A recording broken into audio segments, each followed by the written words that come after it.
In the name of Allah, the Gracious, the Merciful. A perspective on the recent 4-day Pakistan-India war. This is the topic of today's program. Over the past few decades, the world has seen immense advancements in science and technology, to the extent that, in today's world, no activity can truly remain hidden. Satellite surveillance and 24/7 orbital reconnaissance now expose almost everything.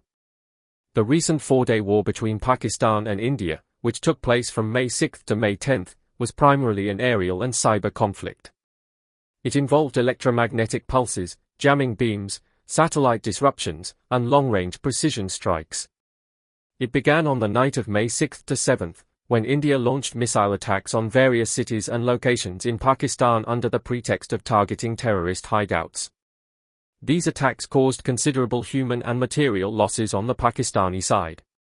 Pakistan immediately decided to retaliate, and within 40 minutes, Pakistan Air Force, PAF, fighter pilots took control of the situation. Without even crossing into Indian airspace, they managed to shoot down 6 Indian combat aircraft, including 3 Rafales, 1 Su-30, 1 MiG-29, and 1 Mirage 2000, all of which were flying within Indian airspace. This bold and precise action by PAF sent shockwaves through the Indian military leadership. For the next 2 days, the Indian Air Force did not send any fighter jets into the skies. Seizing this opportunity, PAF launched a series of attacks on India's modern air defense systems. In response, India once again targeted some of Pakistan's most critical airbases. According to credible international print media sources, these missile attacks resulted in the destruction of 6 Pakistani fighter jets, AC-130 transport aircraft, a Saab 2000 AWACS aircraft, and several drones and cruise missiles, all parked in the hangars at the time. To downplay or hide these losses, officials on both sides issued strange and vague statements. For example, until just 2 days ago, India's Director General of Military Operations, Lieutenant General Rajiv Ghai, was reluctant to admit to Indian losses, repeatedly stating, "Losses are inevitable in war." However, during an interview with Bloomberg in Singapore, India's Chief of Defence Staff, General Anil Chauhan, was compelled to admit that Pakistan had indeed shot down several Indian aircraft, a revelation that has now put him under pressure from hardliners within the ruling party to resign. A similar situation exists in Pakistan, where military authorities, under the pretext of national security, are still avoiding disclosing the full extent of the damage. At some airbases, the debris of aircraft destroyed by Indian missiles is still not being removed, apparently to prevent satellites from capturing and revealing the actual scale of destruction to the world. As we stated at the beginning, in today's world, due to satellite surveillance, no activity on the face of the earth can remain hidden for long, and eventually, the truth comes out. There is a well-known and commendable principle in the military: keep your men informed. That is, always keep your people fully updated with the facts. Yet, despite the presence of this principle, officials on both sides seem reluctant to follow it. Why that is the case, only the relevant authorities can truly explain.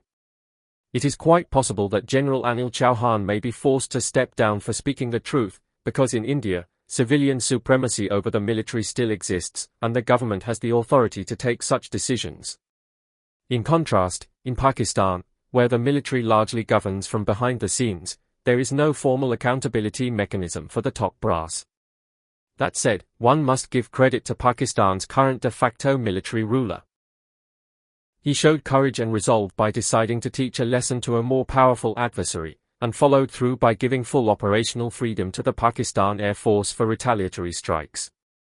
Later, when Indian missile strikes severely damaged several Pakistani airbases, Pakistan's military leadership demonstrated nerves of steel. They delivered a clear and strong message to the world's so-called global policeman, the US President Donald Trump, warning that India must be reined in immediately, or Pakistan would be forced to exercise its nuclear option. According to credible international reports, this was the core message that compelled President Trump to announce an immediate ceasefire, based on sensitive intelligence assessments. It is worth noting that Pakistan is not a signatory to any international treaty that prohibits the preemptive use of nuclear weapons. Therefore, if it perceives an existential threat, it reserves the right to use its nuclear arsenal. In such delicate and dangerous situations, it is not easy to stay calm and make the right decisions. So, regardless of how much one may disagree with Pakistan's current military leadership, the reality is that, given the critical situation, the actions and decisions they took were necessary for the survival of the nation. And if, as a result of this war, the current military chief has been promoted to the rank of Field Marshal, then there should be no objection. Because, in the world of defense and military affairs, it is precisely at such moments that the true capabilities and leadership of military commanders are tested and recognized. Some of our viewers may disagree with this perspective, and that's absolutely fine. You're most welcome to share your thoughts in the comments box.